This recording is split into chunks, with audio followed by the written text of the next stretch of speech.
Hello everyone, welcome to Spacecast. Today we are having a guest, Vinod Sir. Vinod Sir is here for the first time, but he has been before on Momentum Podcast. 6 years experience of working in General Electric and is Aerospace Engineering Masters from IISc Bangalore.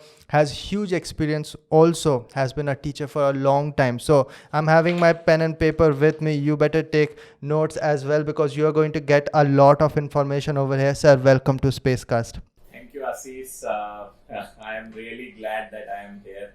So last time we talked that we will be here on Space Cast, but we didn't get time. So luckily, we today we have got the opportunity, and maybe we will explore some of the things that our viewers they will be benefited from it. I'm sure they would be getting a lot of knowledge. So guys, just as the Ashish sir told, take your pen and paper and maybe take down your notes. You might get some of most fascinating facts about the topic that we are going to discuss today. We have a very enthusiastic crowd over here, sir. So basically, I talk about rocket engines and aerospace involved over there and what are the technologies involved over there, basic launch vehicles and all that. But today we can touch up upon jet engines and some of the aerodynamics that goes in the airplanes, little bit of history. They are very, very enthusiastic when it comes to technical knowledge. So that is why I chose this part of the podcast to be here rather than on Momentum Podcast. No. All right. Whenever it comes to the like aerospace or the jet engines, rocket engines, mostly people go crazy about it. Even if you see, I am also very crazy about maybe the audience as well. So That I'm, is I'm true. also very crazy about the aircrafts or maybe jet engines, rockets, everything. So you won't believe that like I instead of going into mechanical engineering after getting rank one, I chose aerospace engineering because I wanted to go there, and everybody was like, "Is it by mistake that you have chosen alphabetically?" Okay. Yeah. Sir So is I talking said, "No, about it's IISc Bangalore Masters. yes, yeah, So most people, most of the toppers go for because of maybe mechanical engineering, placements yeah." and all, because it is a wider field. But aerospace engineering, I went through your interview also when you got rank one, and over there I found out, okay, there are people who are ready to not listen to what the world says and go for what they really want. And that Yeah. actually, I've talked about this before also, motivated me a lot to go for ISRO and all, because my father also used to say all the time that go for PSU, they pays a lot, right?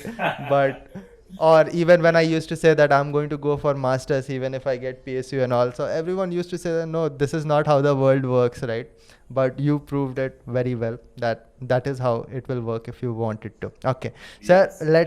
let us get into little bit of jet engines. What can you Yeah. tell us about jet engines in basics? What are jet engines? Let us start with that. If we talk about, so let's not start from the jet engine. Let's All right. start from the aircrafts first.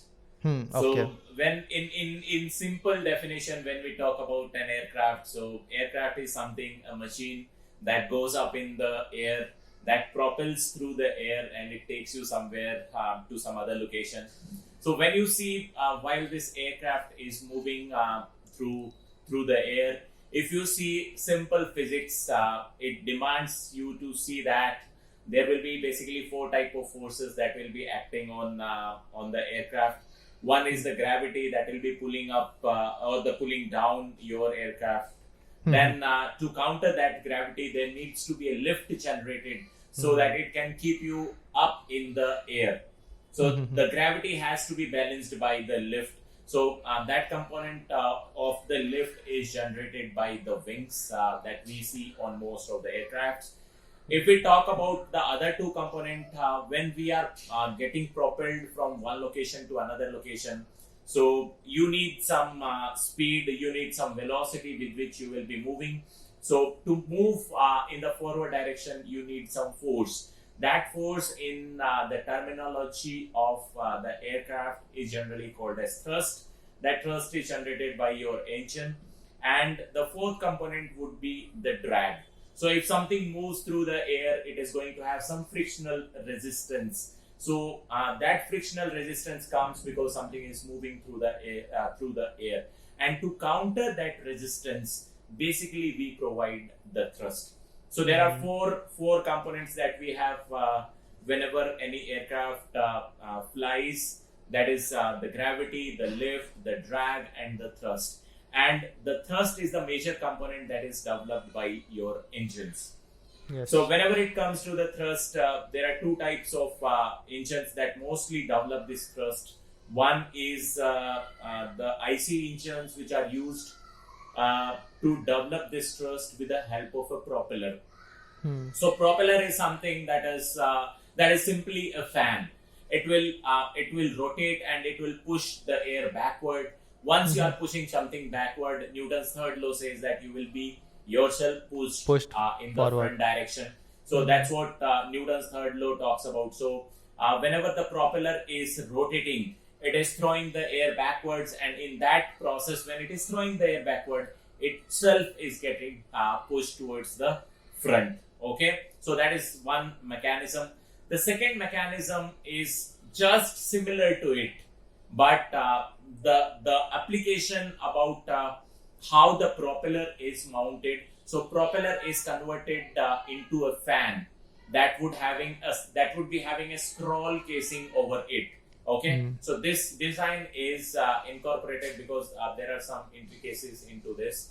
Probably I'll not go into those intricacies, why the propellers are used, why the fans are used. But the basic principle is same, that they will be pushing air backward and you will be moving in front direction. Now comes the engine part. Who is going to rotate these propellers or these fans? So they can be rotated by two means. One is one which was the most primitive or the first application, and that was done through the IC engines, internal combustion engines.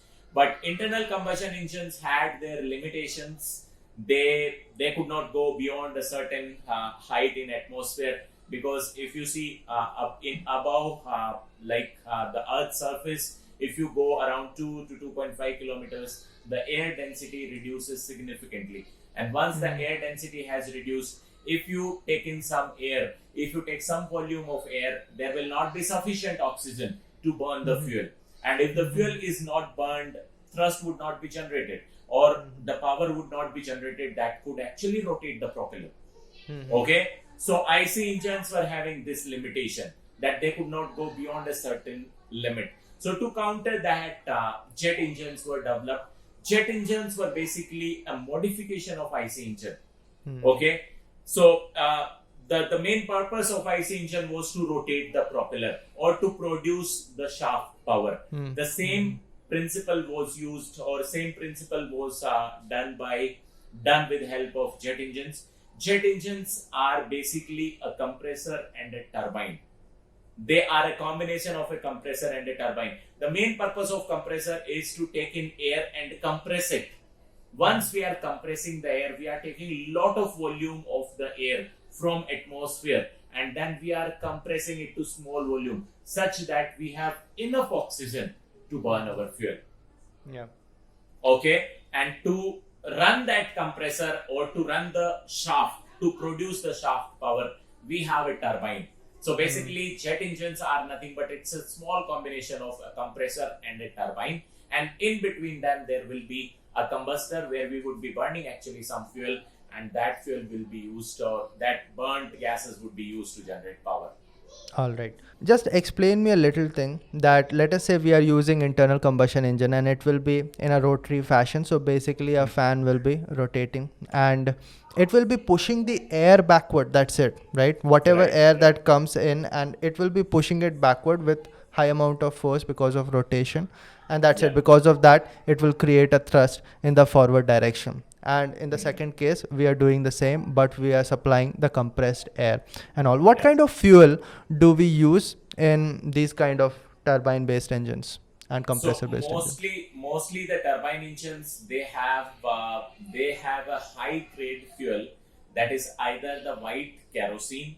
So if you see, kerosene is one grade of the fuel that is mostly used, or sometimes we call this fuel with a separate name, that is the turbine fuel. All right. So that itself has got a name that is called as turbine fuel. Okay, So their performance number of a turbine fuel is very high, roughly above 100. So when we talk about the performance, there are two ratings. One is the cetane number, other is the octane number for IC engines we have. But if any fuel that has got above or beyond 100 the rating of these fuels, then generally we call that as a performance number. So if we talk about the turbine jet fuel, or if we talk about the white kerosene, their performance number is more than 100.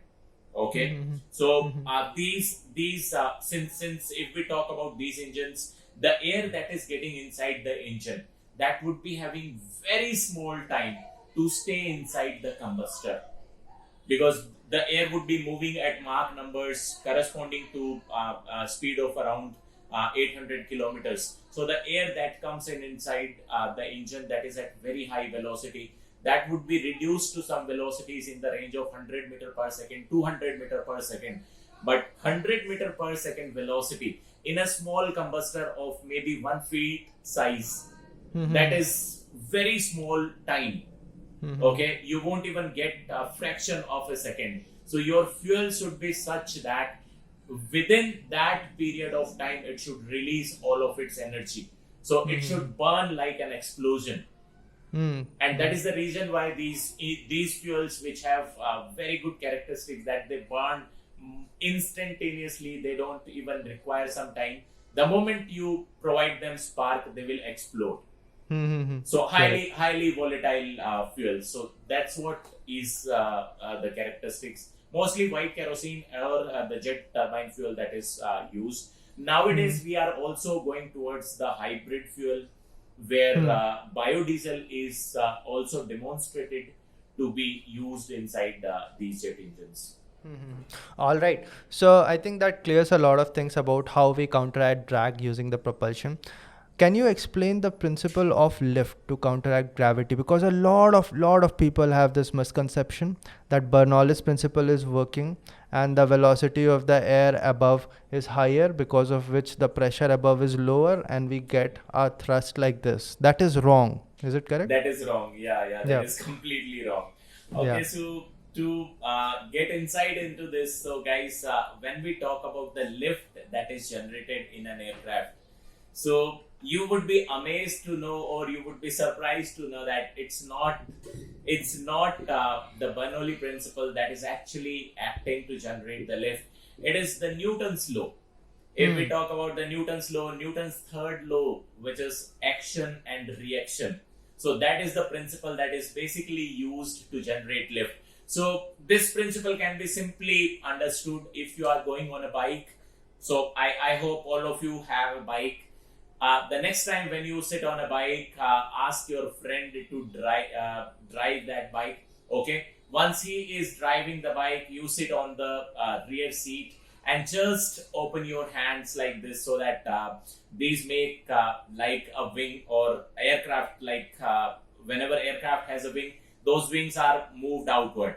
So put your hands outward with your palm to be facing something downward, such that it is parallel to your like the air that is coming in to the palm, that will be moving like a wing below the palm and above the palm. Now try to turn the palm little bit downward. The moment you try to put the palm little bit downward in an angle, you will see that automatically your hand will be pushed up. The upper part towards the direction of motion? Like if we are moving in this direction, then we move it like this? Yes, exactly like this. So if you are moving, so the part which is facing, or the direction which is moving, that should be up. That should be lifted up. Okay. So the moment you lift it up, you will see that the air that is coming, it will be pushed downward due to the bottom side of your palm. So the moment the air is pushed downward, so you are pushing the air downward. Your wing is pushing the air downward. The moment you are pushing the wind downward, you will see that the wind is going downward direction. So you have applied some force. The air which was coming straight, you have applied some force to go it downward. So if you have applied some force on the air, because of which the air has deflected downward, what will air do to you? So Push Newton's it third law upwards. says that it will push you up. Yeah. Okay, and that is what is the mechanism that happens in the aircraft also. Mm-hmm. The air which is coming straight is actually bent downward by the lower portion of the wing as well as the top portion of the wing. Mm-hmm. Both the profiles, they do this phenomena, and because of that the lift is generated. Yeah. Yeah. But when we see the wings of the airplanes, it is not shaped like this, right? So why is that? So Because we see it horizontal. No. So if you see the actual aircraft flying, Hmm. the moment the aircraft is sitting on the ground, if you see the aircraft on the ground, that would be having some tilt. Yeah. It will Yeah. be having some angle of attack, like 2 degrees, 3 degrees. It will be having some angle of attack. The angle is very small, and that because of that you will probably not see the angle. Yeah. But the moment your aircraft takes off, have Mhm. you ever noticed that whenever the aircraft is taking off, it is generally inclined at some angle, Correct. which is around Yeah. 8 degrees or 10 degrees. Yeah. So Yeah. when your aircraft is taking up, at that time it needs much larger lift because you have to lift it above the ground. Yeah. You are You have not to moving change in the a leveled altitude. flight. Yes, you have to change change the altitude. Yes. So Uh-huh. then what happens is your aircraft is tilted like this. So the moment your aircraft is having an angle of attack of around 10 degrees, your wing would be having an angle of attack that will be around 12 degrees. So now your wing is tilted something like this. Yeah. So it will be deflecting air by huge angle, that is around 12 degrees. So there is lot of like tilting of the air, and that will generate lot of thrust. But the moment you are in the at that altitude, maybe around at 10 kilometers, when you are in a leveled flight, after that your aircraft would be moving straight. So it will be again horizontal, and at that time the wing would be inclined by 2 degrees or 3 degrees only. And because of at that angle only, now your aircraft is moving at much higher speed. It is moving at 900 kilometers per hour. So it is pushing lot of, or it is seeing lot of air that is coming. So it doesn't need huge deflection, because a small deflection could produce such thrust which can keep your aircraft in the flight. While it is taking off, at speeds of around 200 to 300 kilometers per hour. But in the flight, it is going at around 900 to 1000 kilometers per hour, 3 times the speed. So you have increased the 3 times speed. That means you have increased the mass flow to 3 times. Yeah. Okay, and Momentum for that is you increased. need only For that you need only small deflection of your wind. Yeah.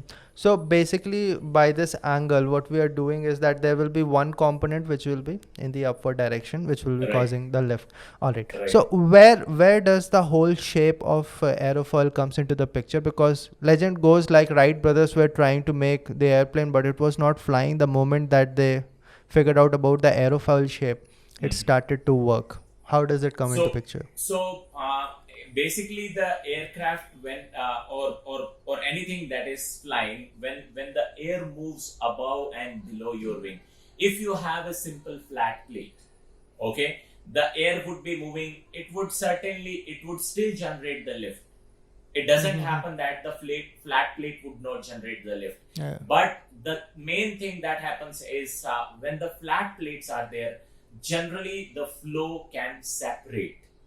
So whenever we have a flat plate, the flow can separate. So that flow separation would actually produce lot of drag, and it would kill lift. So you don't want a simple flat plate structure such that you have a flow separation. Instead, you try to guide your air in such a way that the flow never separates. And to remain that flow to be without separation, you need a profile that is of aerofoil shape, that will actually first it will be at the leading edge, it will be zero thickness. Then you will increase the thickness, and then you will decrease the thickness. The moment you are increasing the thickness, basically what you are doing is on the top surface you are reducing the force, or you are reducing the pressure. The Bernoulli principle is applied over there. The moment your air moves on that curvature, The velocity is certainly increased, the pressure reduces.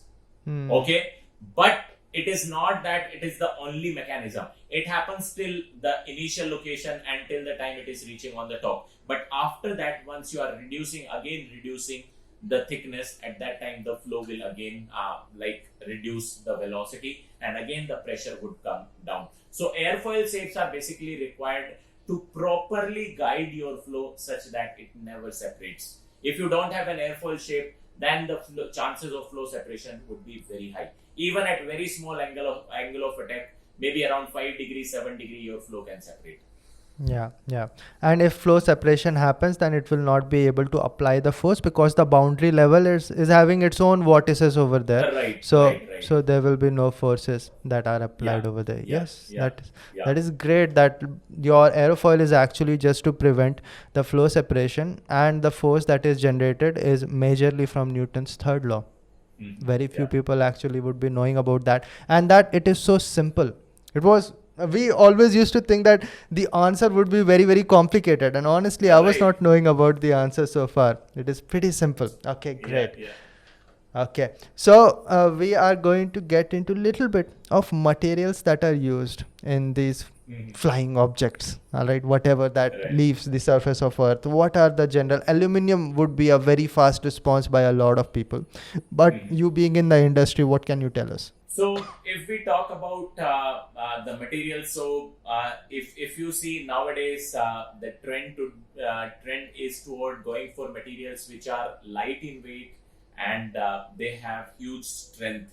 Okay, so if you are a mechanical engineer or maybe aerospace engineer, you might have heard about the components that are or the materials that are called as carbon fiber composites, or Kevlar material that is also there, which also has very high strength. So these are some of the materials that you might have heard about. We don't use these materials like very extensively because they are very costly material. They are very hard to manufacture, or they are very hard to produce. So you cannot go for everything to be carbon composites. You need other materials which are cheaper, because otherwise your aircraft would be, instead of around maybe 150 crores, it will be around 1000 crores. Nobody would be able to buy it. Okay. Yeah. And when you are going to sit in that carbon fiber composite aircraft, probably your flight ticket would be around 25,000 for simple going from Bangalore to Mumbai. Okay.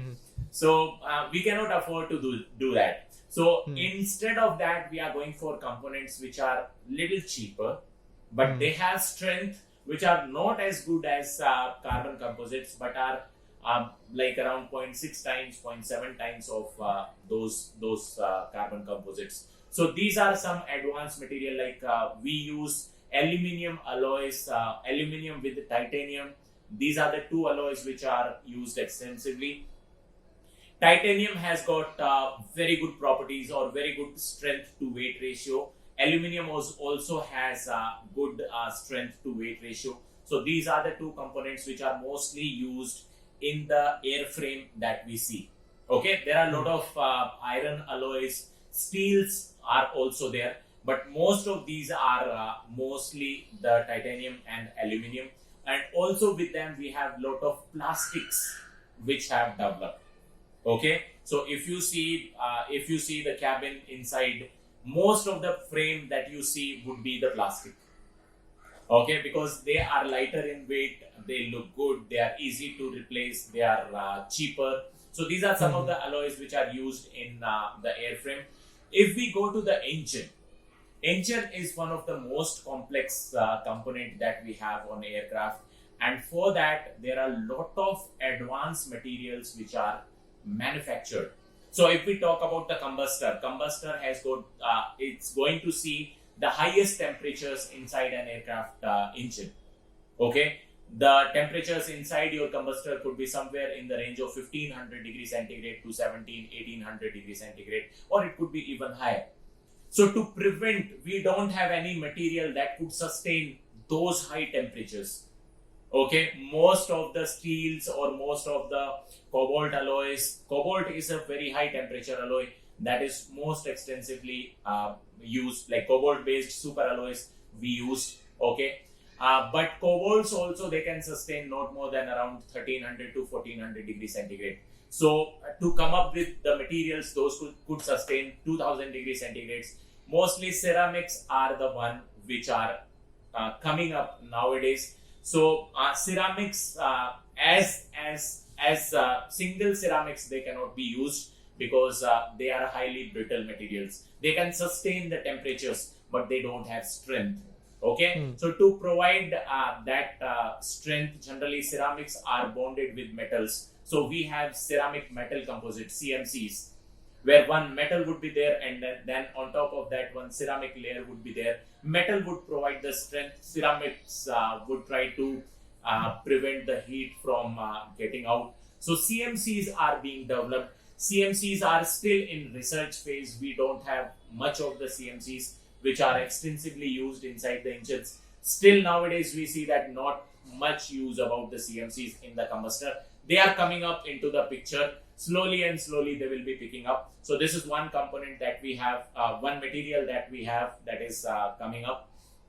Next, if we see the turbine blades, after the combustor, the turbine blades are the one which are going to see again very high temperatures. And for that, there are special alloys, cobalt based super alloys, because cobalt is something that can sustain very high temperatures, and it can also sustain, it has good creep properties as well, because at high temperatures we need creep, good creep properties to sustain your material for those temperatures. So cobalt Inconel would be an example, right? Inconel is a material, but that is not very high temperature. So if we go to the Inconel are basically the nickel-based super alloys, and they are used in the compressor. So if you see the last stages of compressor, they would be employing Inconel. Inconel 783 would be one alloy, because they can sustain temperatures up to around maybe somewhere in the range of around 800 degrees centigrade to 900 degrees centigrade,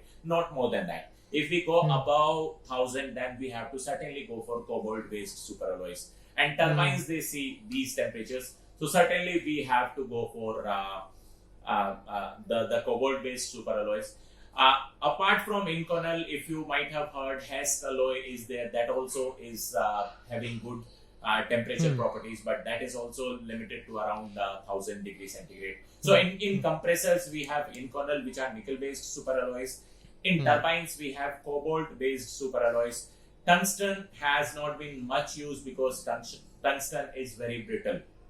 Okay, and it is very hard to even machine tungsten. So that is sort of like ceramics.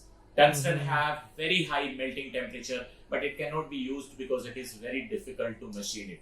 Okay, so we have limitability, or we have the limit on machinability as well. So we cannot go for, currently we could not go for tungsten.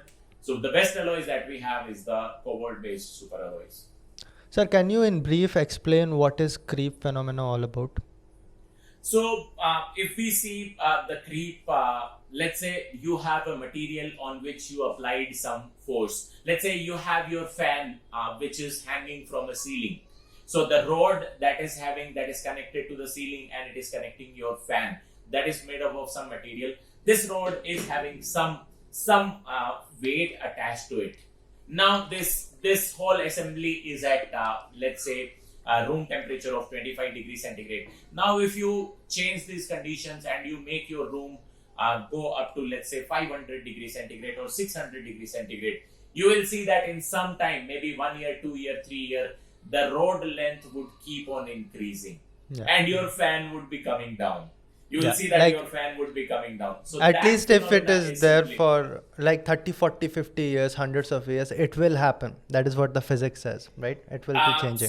So creep, generally creep is a phenomena that will ultimately take place at generally elevated temperatures. So it won't require 30 years or 40 years. It can grow much faster. Yeah. But sir, the basic philosophy of creep is this only, no? Even let us say in room temperature, every object which is under load will deform, right? Yes. And but that is what I was getting at next, that it really comes into play when the temperatures are elevated. For example, that is the actual use of super alloys and all. So Right. tell me how it is applied when the temperatures are massive, very high. So if we see the creep phenomena, creep is actually a phenomena that is prevalent only in polycrystalline materials. So grain boundaries has, if you might have heard, grain boundaries are there inside your materials. Grain boundaries are nothing but grains are some segregated crystals. They are small crystals which are present in your material. And grain boundaries has lot of say while your material is undergoing creep. So if there are less grain boundaries, if grain boundaries are not there, if the grains are not multiple, you have your material that is only single crystal. You have only one grain. That is the single crystal.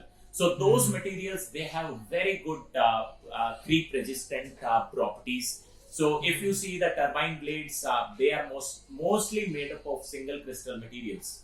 And that is the reason why they are costly as well. Cobalt based superalloys are costly, and again on top of that they have single crystals, so that is again even costlier. So this is what is happening in the creep.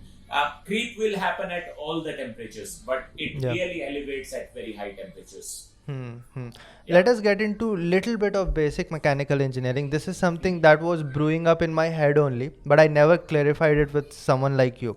So dislocations create dislocation forest at the grain boundaries, which is good if the loading is only in one direction. But when the loading is reversed, we see something that I think is called Boschinger effect, right? That it fails very fast. So is that the reason that we need a single crystal? Because once we get fatigue loading, which is more often than not when it comes to practical application, it will fail very fast, and that is why we need to eliminate all the grain boundaries. Is it? So no. So if we see the fatigue and the creep, both the phenomena are happening because we have imperfections in our crystals. Yeah.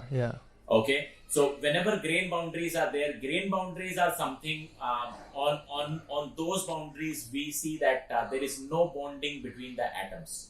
We don't have any bonding, and if there is no bonding, that means that part is very weak. It is weakly bonded. Okay. Sir, is there no bonding, or the bond length is larger? That is why it is a little bit weak. It sometimes, so the attractive force that happens between the two neighboring atom, that is not the proper. So bond length is not what it should be there. Yeah. Attraction would always be there, because the grains, when they are having, they would be having, let's say we have an ionic solid. In that ionic solid, we will be having one positive ion, one negative ion. Anywhere that positive negative ion is sitting, they will be attracting each other, whether it is in one grain or another grain. But on that boundary, the orientation is not proper. So whatever the orientation that should have been there, which will fetch you the correct bond length, and the energy is reduced corresponding to that bond length. Now if you don't have that proper orientation, let's say length is more, if that length is more, then probably some energy is trapped inside that grain boundary. So these grain boundaries are massive regions of large energies, and they are regions of impurities as well. Because if a crystal is there, impurities will always try to get out from the crystal. So grain boundaries are the locations where your impurities would lie. And impurities would certainly, what they do is, they would hamper the bonding between the two base metals or base atoms. Okay, so these are the regions. Basically, the grain boundaries are the region which are going to fetch you the fatigue stresses as well. They are also going to get you troubled inside the creep. So everything that is the grain boundaries. Grain boundaries are advantageous also sometimes, because due to the presence of grain boundaries, your dislocations cannot move anywhere. So if you stress your material, or if you load your material, that would try to resist the motion. Grain boundaries would try to resist the motion. So they ultimately make your material stronger. In fact, the strength increases. But what happens is, at the cost of this strength, if you increase the temperature, then probably your like the main dominant phenomena would be the creep, and that Why would, is that? What does temperature actually do, which so causes the failure? if you see the temperature, so when we said that let's say we have a Hmm. pure crystal would melt at certain temperature, they will have only one melting point. Okay, Correct, correct. the moment you add impurities, the moment you have grain boundaries, these boundaries, they are the regions of high energy. They have energy trapped inside them, which could not be released while the bonds were forming. So now if you impart the energy, what will happen? They start melting at much lower temperature as compared to the temperature at which your single crystal will melt. Yeah. So the melting becomes like the starting point of melting becomes very low. And similarly, if you see the recrystallization temperatures, the temperatures at which your grains try to rearrange themselves. So grain boundaries, they try to change the structure.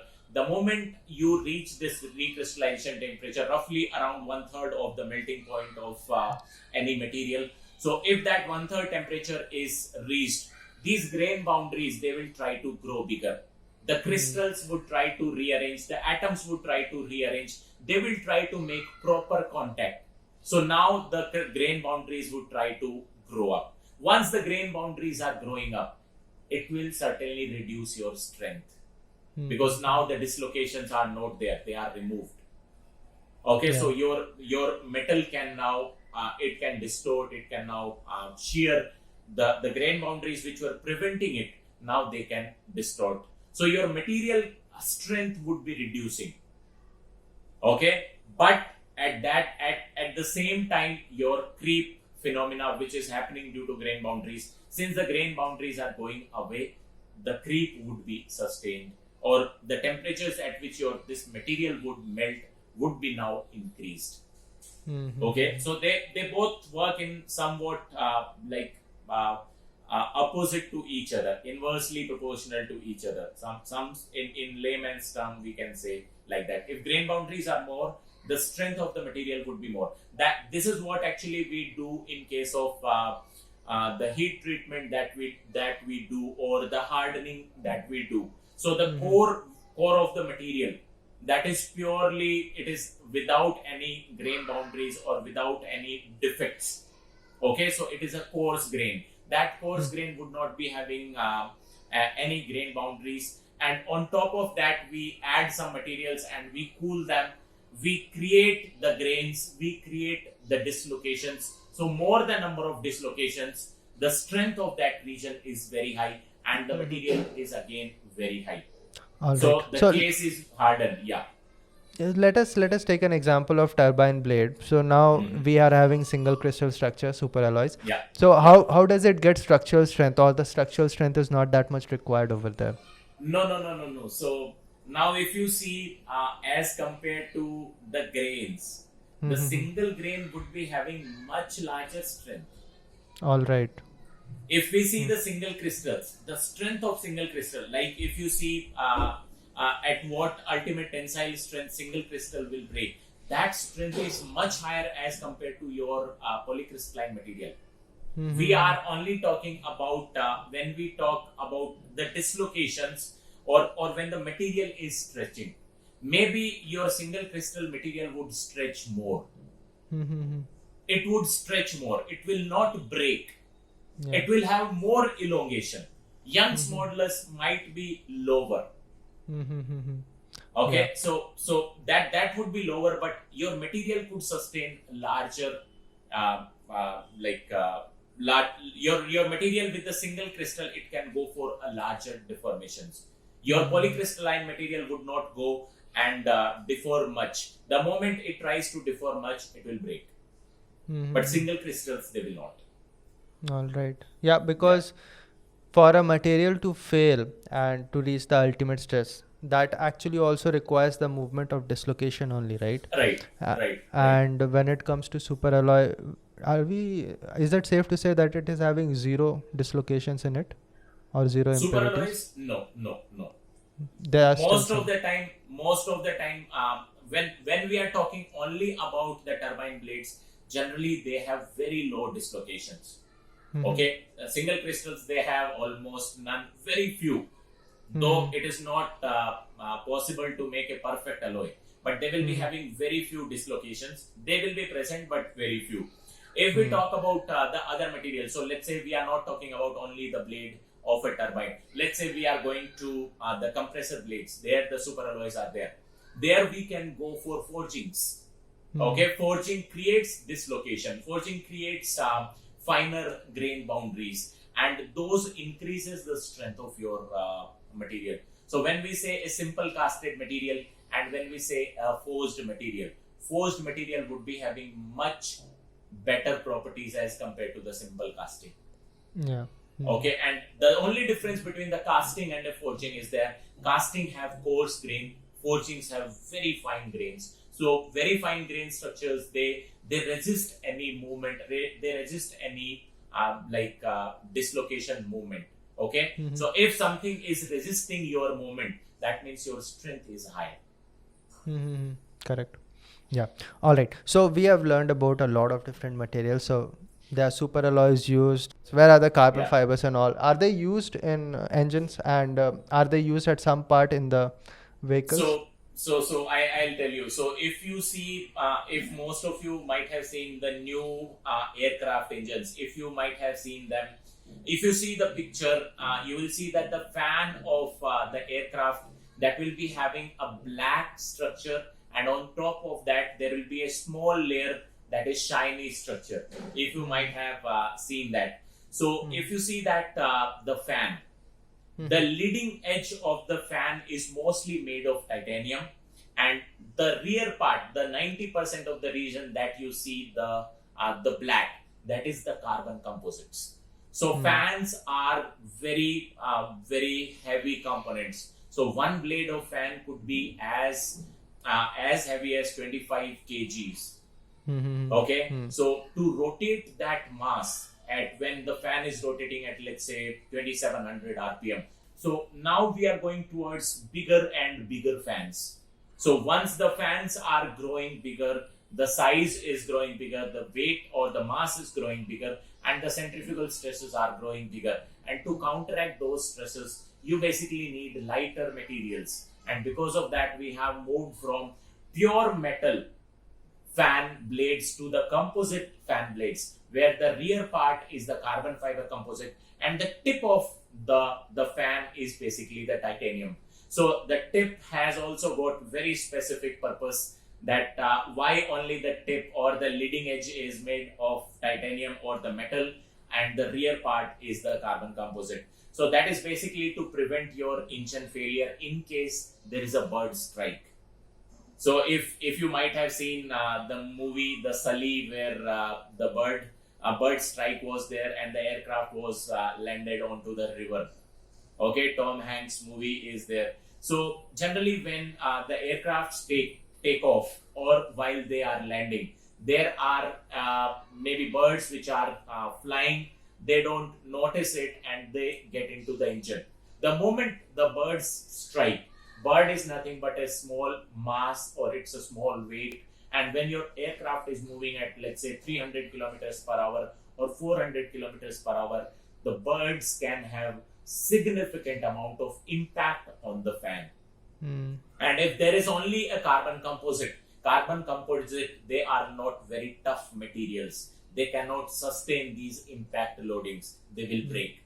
So to sustain that impact loading, the blade tip is made up of titanium. That is a very tough material. It can sustain that bird impact, and remaining work would be done by your fan, because that would be generating the thrust. Yeah. So that's how this is used. At high velocities, a lot of things changes. For example, that one failure in which we lost Kalpana Chawla, all that happened was a foam that fell off. Just a foam fell off and it damaged the wing of the space shuttle. Yeah. All right, great. One last question when it comes to materials. Very few places when it comes to things that are going to leave the surface, we are going to use steel. But I have seen that steels are used even in rocket engines. What are the places where steel will be used in an aircraft? So if we talk about steel, wherever the temperatures are below around maybe 700, 800, in those regions, the special alloys of steel can be used. Below Mostly 700 or above no, 700? generally we don't go for 700 also. Huh. Steels are mostly limited to the range where we have around 500 or 550. Mm-hmm. And Okay. that too very special grades of steel, not simple steel. We will go for adding of chromium, we will go for adding of maybe molybdenum. So there are super alloys which are of steel. So steel based super alloys, they have the application of somewhere around 550 to roughly max 600, not more than that. Apart from 600, or if we move away from the 600 to 900 range is for nickel based super alloys. So any component that has temperature less than 500, maybe some of the components of the compressor, there we will see the steel. Otherwise, a lot of places it will be aluminium based alloys, because aluminium is lighter. We need as much as less weight as we can without affecting cost much. Okay, so if you see a lot of engine components, they are where the temperatures are not very high, they are mostly made of either titanium or the aluminium, or any combination of that titanium, TiAl combinations are used. Okay, steels are not extensively used. Steels are mostly used where we need a lot of strength. Okay, where you need to transfer a lot of thrust. So when your fan is running, your turbine is generating thrust and your fan is running. So that transfer shaft which is there, which is transferring the torque from turbine to the fan, that would be mostly made up of steel, because that is at lower temperatures. So in limited regions below 500, that would be somewhere where we use steel. 500 to around 700, 800, 900, we go for inconel alloys, and after that we have range which is around 1300. There we go for your cobalt based super alloys. Yeah. When you talk about these temperatures, you're talking in terms of Kelvin or degree centigrade? No. These are degree centigrade. All right. Yeah, Great, yeah. great, sir. Lot of information. It almost felt like I'm sitting in a classroom. I took a lot of notes over here. I'm sure that other people watching this or listening to this would have also gained a lot of information in a very simple fashion, without any board or without any animation. You explained a lot of things. That I think is the blessing of the experience that you have. Maybe we can talk about other things in future. Maybe we can get into rocket engines, things like that. But we are going to end this episode of Spacecast over here. So you have to say something. How was the experience? Guys, it was really a good experience. I felt it really good. Maybe like whenever I go get into these talks, I never like keep a track of how much time it has happened. Theory Maybe of we can relativity. talk a lot. Yeah. Yeah, time flies maybe. Okay, so we can talk a lot about it. Even nowadays, whenever I get some space enthusiast, I keep on talking with him. Like what are the future technologies that we are having?